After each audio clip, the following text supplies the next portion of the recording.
So, so you wanted self-inquiry.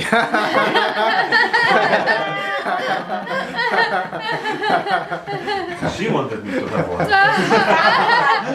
Self-inquiry. It sounded like his spirit was saying. Yeah, that's what it sounded when you were with the questions and stuff.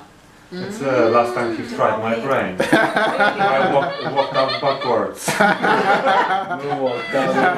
Honestly. I'm not sure, but whatever. Yeah. Well, self-inquiry. Okay. Well, self-inquiry is just the process. It was what was discussed earlier. For me, it's like what would be. See, the ego projects meaning onto things, yeah, and concepts. So the course is for me letting all of that go through the mechanisms of the course: forgiveness, letting go, or the meaninglessness. So that they extinguish the ego, so that the truth can be recognized. The truth is always here. So when something is forgiven, when something is made meaningless, then suddenly that imprint that the ego is hooking onto and then creating a seeming reality, you haven't yet experienced what reality or truth would be without all those layered projections and those layered meanings that have been given, or those unforgivenesses that have not yet occurred. So what would be realized if all projected meaning had gone? And yeah, so my experiences have been, and I share about this one, and I should probably share about different ones, but it's the one I often share about, was the one when I was talking in the group, and then I talked about the traffic noise outside, you see, and while I'd been talking, no one was aware of the traffic noise. And then when I mentioned the traffic noise outside, everyone suddenly realized there was traffic noise. So the thing with that is that when no meaning, you see, nothing is disturbing the peace. But you see, whether or not you can have a debate whether there's traffic noise outside or not. Is there traffic noise outside, or isn't there traffic noise outside? But if you let go of projected meaning, that traffic noise does not impede on what is here. Right. As I projected imperfection on you, which brought me to ask that question. Yes, yeah. And otherwise I would know that there's no question really. There's no question, exactly. Yeah, there is no questioner. Well, that has to be a discovery. That has to be the experience, not an intellectual. No, but I can see, that only based on whether it's intellectual or not, but I can see that this is possible only based on seeing imperfection, otherwise there's no materializing. Yes. If it's perfect, then I don't see you as contradicting yourself. Yes, yeah. You don't see a contradiction, and even as the Course says, there is no past. There would not even be the recollection of a me 3 minutes ago being in contradiction to now, because you still have an ego that's latching onto what happened, of course, 3 minutes ago and comparing it. So that whole mechanism of what happened 3 minutes ago and restoring that and making that meaningful, and then layering that on to what's happening in the now, and then saying that so that whole analytical process of conflict is still in operation, and there's an I that can remember. There's an I that can remember what happened last and is trying to reconcile that with what's happening now. So all of those are layers that are currently existing. So again, back to the noise, you see. So I think the noise metaphor is a great thing because it can be used with absolutely everything, you see. Is there an I? Is there a past? Is there a conflict occurring between what's being seen? Is there an I here, you see? What's holding all of this in place? What is filtering all of these different layers? So my own, what Muji does is self-inquiry, you see. How do you find out what's? It's for me. It's you could say it's like a divine tool. You see, what is witnessing the noise? is that which is witnessing the noise the noise? What is witnessing the I? Is that which is witnessing the I and I? You see, what is witnessing any form of separation?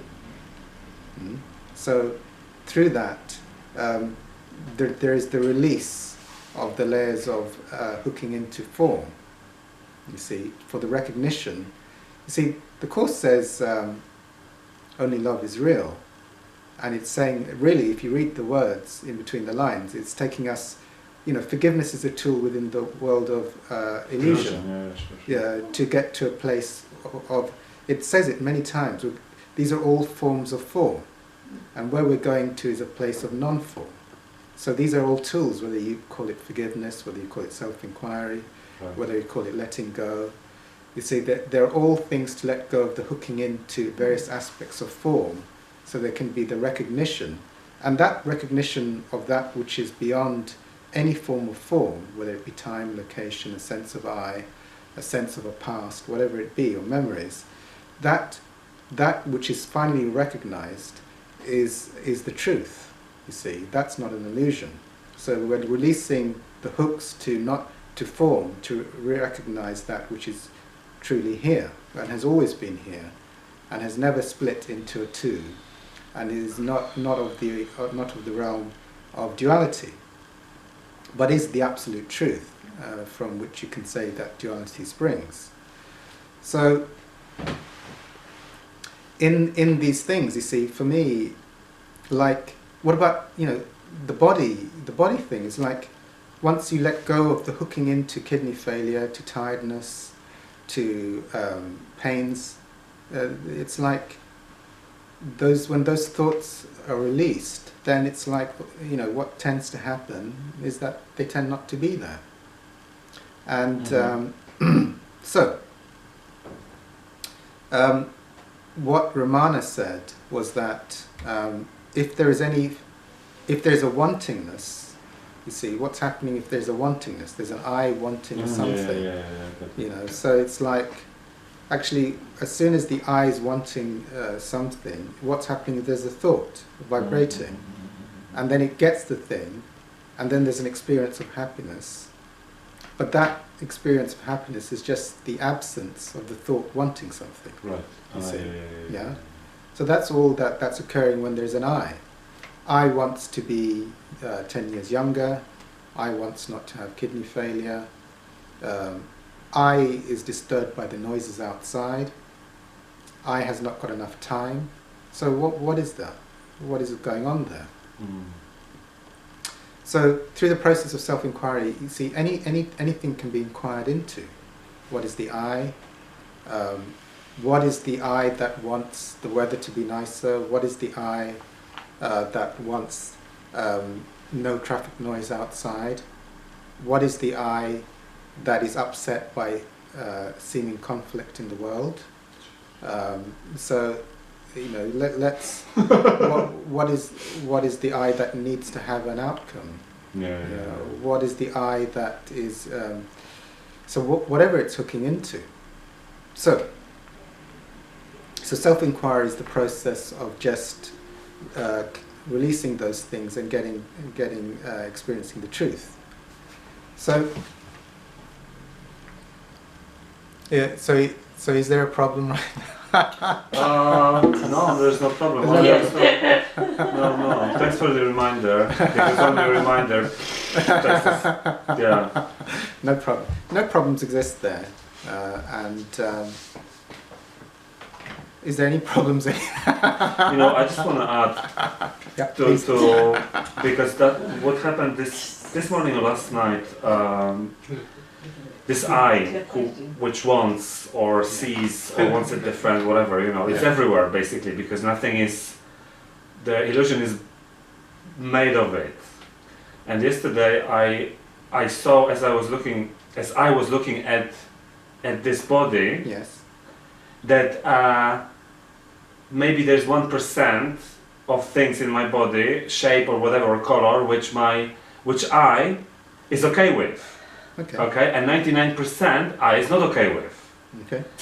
And I looked at it and I'm thinking, oh my God, everything, like almost everything, you know, this body basically should be totally different, according to my eye, Yes. you know, Yes. and I would be, oh, okay, 1% is good, you know, rest in this 1%, but 99% must be different, you know. And yesterday it came to me, like, oh my God, all of it, almost all of it is under the severe judgment, expecting to be different, Yes. expected to be different. I Yes. thought, Jesus, you know, and we don't know that it's not true, and we function from that, acting from that, you know, and Yes. so that's from last night or yesterday, which will show me that I thought I'm so cool already because I've done so much spiritual work and stuff like that, but still 99% in my body, for my eye, no way, you know. So, and then you say there's always this I, obviously, and it's everywhere, it's wallpapered, you know, in illusion basically, you know, so. Is the eye here now? And no, not really. Okay. No.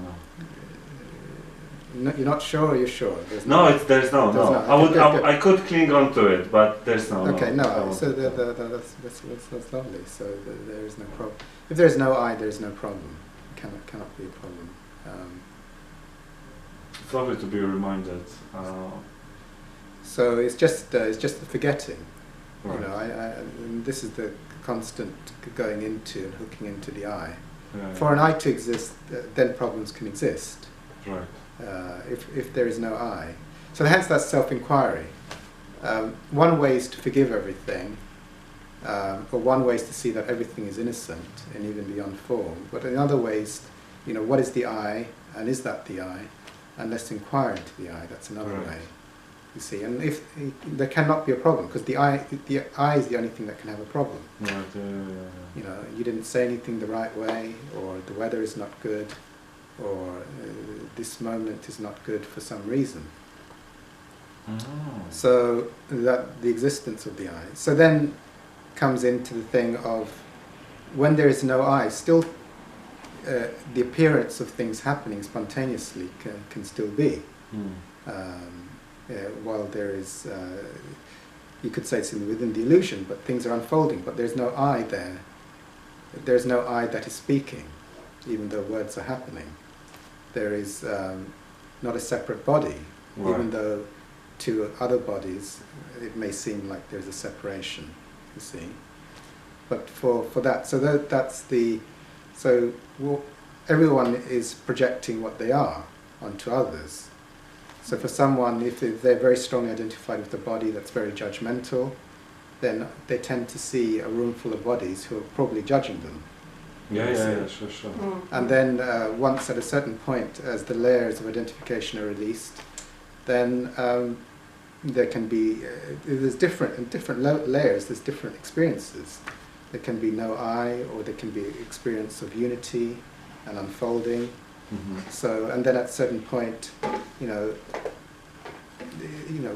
there isn't, there's no semblance of an I.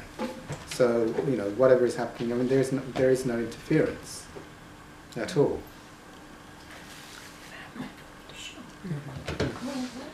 So then the maturing of the state is just to remain there once the realization is made. Mm-hmm. And what I realized was, when I left the state, it was such a great experience to have the realization of Muji, and just to see the attachment to thought, and then the development of I-ness occur after that experience. From the realm of non-duality, no world existing, but in that state, levels. See, it's quite clear, and it relates to Hawkins' work. At that level of power and love and light, not even duality can exist. It's like the raw state of the creator. It's like power of unimaginable proportions. To actually be in the realm of form, you have to be so disconnected from there that you can actually experience duality. Mm-hmm. So it is a little bit like the sun. If you were to try and see darkness in the middle of the sun, it's not possible.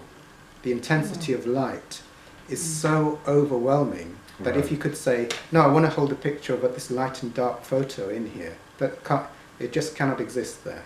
no absolute, any form of duality cannot exist. And even a speck of power of that would probably be enough to create the whole universe of duality. You see, and the state of seeming manifestation and this and that and time and location and all of that.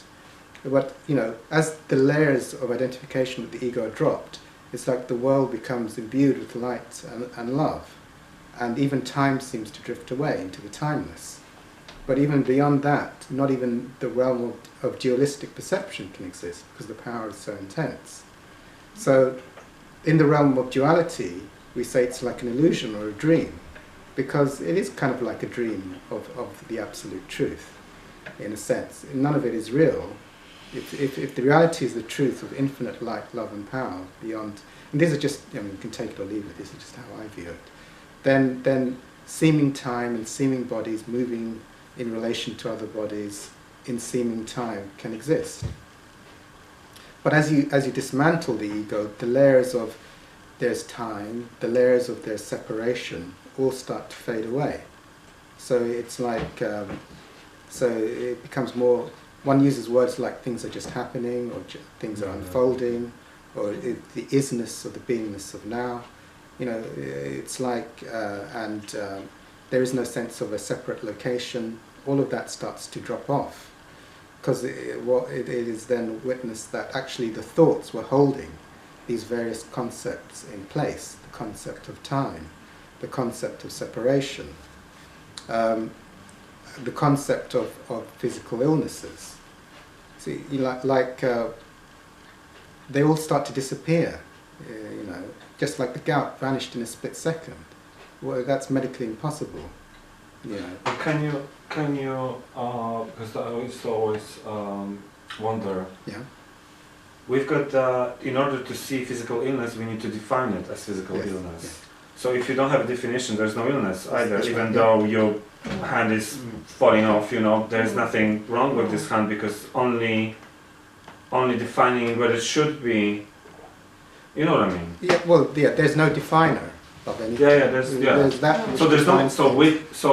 So healing comes with no definer, not with a form, with a changed form. Yes, the changed form can follow up, but it doesn't have to. But the real healing is not, I grew back my hand. Oh yeah. But real healing is to have this as perfect in any way. No. The real healing, of course, is to recognize the truth of what one really is. Right. Beyond dualistic form. What happens? The form can follow up or not. Yeah. The manifestation is no longer. There is no attachment to the form, or there can be a recognition at a certain point that that's just a spontaneous unfolding of what is, and it's not really real at the ultimate level. Yeah. It's just like it is kind of like a dream. In reality, it's like the truth is having a dream, which is not really real, and nothing is really happening. There's nothing to forgive in the dream, and it's like it's not even real. That there can be a separation. It's like this dreaming separation, and it's dreaming that it needs forgiveness, and it's dreaming that there is time and there is location and separation. But at that level, whatever happens it's not really purchased. And at a certain level, there is no I that would have any thought about whatever is happening. It's not important. It's just, you see, as you go down the layers, you could say it's just the oneness of God unfolding through a collective, and that is just the spontaneous unfolding of God as creation in its dream. But then, at a certain level, it's all an illusion. Nothing is happening. Right. Yeah. A couple of months ago, I had this dream, which was a message for me. There was a message in that dream. Well, the dream was the message itself, and I was totally in total danger in that dream, and I was horrified and on the run and betrayed and everything, and I was basically totally scared, totally. And then I woke up, and the surprise to that was not true. I couldn't believe that was not my life. And I thought, oh my God, there was no indication whatsoever in that dream that this is not my life at all. And I woke up with such a relief, but the relief was the biggest. The biggest was surprise that I realized that that was not my life. it was totally different conditions of living on Earth and stuff like that. Totally different world, but it seemed so real. Yes. That was 3-4 months ago, and the moment of waking up of that dream and realizing that it wasn't real was the message for me. Oh, this is what's going on here, really. You know, Yes. but here I've got the little tiny information coming. Hey mate, this is a dream. You know, let's wake up. But in that dream, there wasn't nothing, and the surprise was, what? Really, the most surprising moment in my life was that wasn't my life. It was just a dream, you know. And then, so the message was like, just remember, you know, that it may seem to be totally real, but it's not. However, Yeah, like Buddha said, the only way out of reincarnation and all the dreams is enlightenment. Yeah. Or, you know, also for me, it's like another way to say that which witnesses all form, that which observes all form, then takes you out of hooking into any form. Right. Because otherwise it's like within the realm of form, and this is within the realm of illusion or duality, it's like, you know, one life, you know, it's like one dream, but that which is dreamed the next dream goes to the next dream of the next Right. life, Yeah. and then goes into nighttime and then has another. But then all of that is being observed. Something observes every dream. Right. So something's observing waking and sleeping. Yeah. So now the waking dream, then the sleeping dream, then the new life dream. So one just keeps going in duality within the dream, you see, through the different layers. Oh, Sleep, wake, Right. death, That's why you can and then the understand next you life. woke up, isn't it? Yeah. Yeah. You've got a recognition. There has to be Yeah. something that constantly going, otherwise you will know you slept or woke up. So also That's to me, perfect. the only reason that we separated from God was because we forgot to laugh. Oh, that's in the course, I think. Yes. That the Son of God Yeah. forgot to laugh for a moment. Tiny mad Yeah. idea. Yeah. Yeah.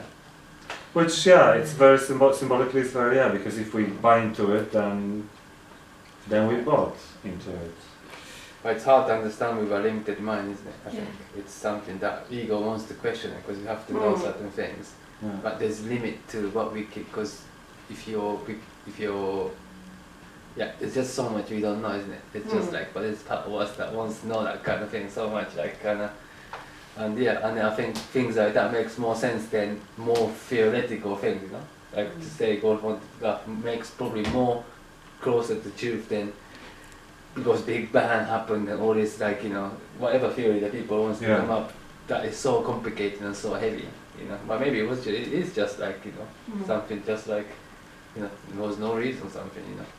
But coming from duality and where we are, there has to be a reason, otherwise nothing can exist. You know, we have to be able to know what happened. But again, you know, to say to not know is the best way, you know, to be there. Yeah. Wait, so one more thing. I just It's want. really, Sorry, go ahead.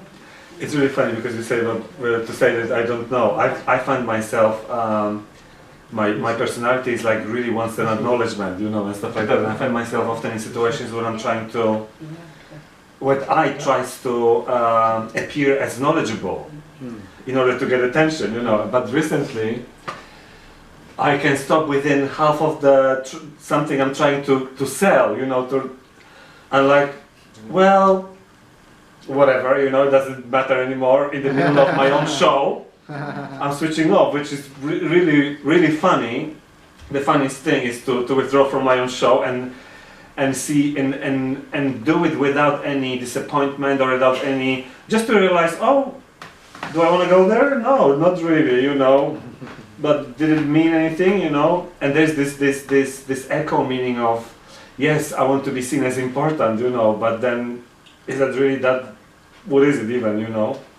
So it's really funny because couple of times recently I found myself running the big show, you know, around myself, and then okay, no, sorry, I have nothing else to say. You know? It's very good. Yeah. It's really entertaining. Yeah. It's like the ego emerges and then suddenly it's cut. Yeah. So this is grace. Yeah. Yeah. It's really I love it. I used to love the other one as well, but I love this one more. You cannot be entertained anymore by your own show. Exactly. Yeah. I just want to know, I was just wondering actually while we're talking, how long, and do you think that, for example, Moody is in that state of eye, of the big eye, at all times? Is Muji in the state of... I think I don't know, for I'm me, just really thinking, or any of those, yes, kind of non-duality teachers, are they there really all the time? Or they kind of really get, you know, in and out, non-duality, duality some of the time? my own view on that is in alignment with Hawkins, who through calibration said at the time, he was often doing his calibrations on the planet, there was approximately 12 people who were truly enlightened.